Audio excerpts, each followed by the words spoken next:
Google Graffiti celebrates physicist Stephen Hawking on Saturday. Share to Facebook, share to Twitter, share to LinkedIn. Today's Google Doodle features a short animated version of Stephen Hawking's life story. Today's Google Doodle honors the late physicist Stephen Hawking on his 80th birthday. Hawking was a renowned cosmologist, and he spent his career theorizing about the origins of the universe, the underlying structure of reality, and the nature of black holes. But he became a household name for the way he communicated those ideas to the public through books and TV appearances. "My goal is simple," he once said. "It is a complete understanding of the universe, why it is as it is, and why it exists at all." One of Hawking's best-known ideas is that black holes slowly regurgitate information about all the matter they've swallowed, but it comes out in a jumbled form called Hawking radiation. In 1974, Hawking proposed that the event horizon of a black hole emits energy because energy can be converted into mass, and vice versa. Emitting all that energy into space will shrink the black hole. Eventually, it will run out of mass and disappear. The mechanics of why black holes emit energy in the first place are a little complicated if you're not an expert in quantum physics. But essentially, a black hole's gravity is so strong that at its event horizon,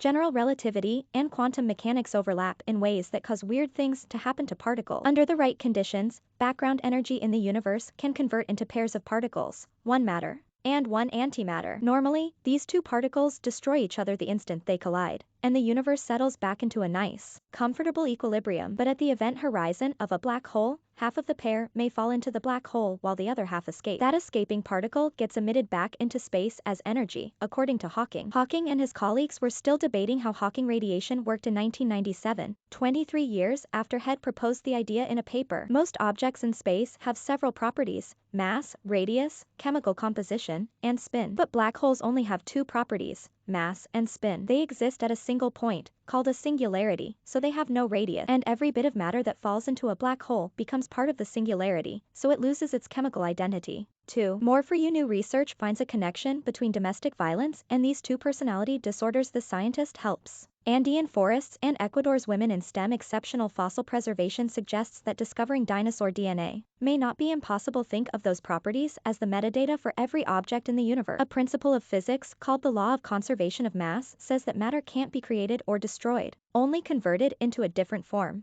And physicist John Preskill insisted that must also apply to the information about an object's properties. He suggested that Hawking radiation should contain information about all the matter that a black hole absorbs. Otherwise, if the information couldn't escape from the black hole, it would be lost when the black hole eventually evaporated, and that would violate the law of conservation. Hawking bet Preskill a copy of Total Baseball, the ultimate baseball encyclopedia, that Preskill was wrong. In 2004, Hawking conceded the bet and presented Preskill with the baseball encyclopedia. According to Hawking's calculations and models, Hawking radiation did, in fact, contain the metadata for all the matter the black hole had swallowed. But that information must come out completely scrambled. That meant he should have burned the encyclopedia and handed Preskill a box of ashes, Hawking once joked. The bet with Preskill was entirely characteristic of Hawking, who had a penchant for making similar bets with colleagues, often wagering a book or a magazine subscription on the outcome of their cosmological research. Hawking became a household name in the late 1980s because of his skill at explaining physics to people who weren't physicists. He wrote 8 books, most notably A Brief History of Time, The Universe in a Nutshell, and Brief Answers to the Big Question. He also co-authored a series of children's books with his daughter Lucy Hawking, beginning with George's Secret Key to the Universe. And he did the majority of that work after being told, in 1963, that he had just 2 years to live. During Hawking's last year as an undergraduate student at Oxford University, he began to stumble more often, and his speech started to slur. He received a diagnosis during his first year as a PhD student at Cambridge University: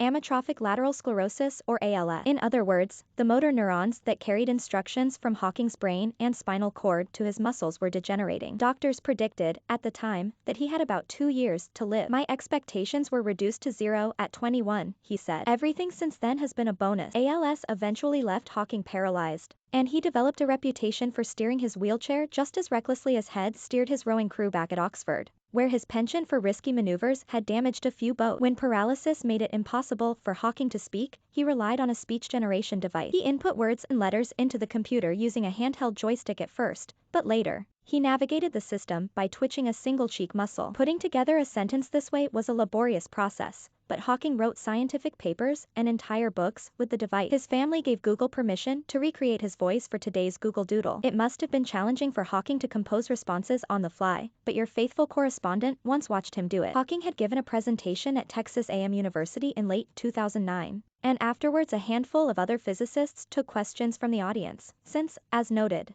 it would have taken Hawking some time to compose his responses with the speech generation device. One distinguished physicist was partway through answering an audience member's question about black holes when Hawking's distinctive voice cut in with a single word, no. Everyone present conceded the point.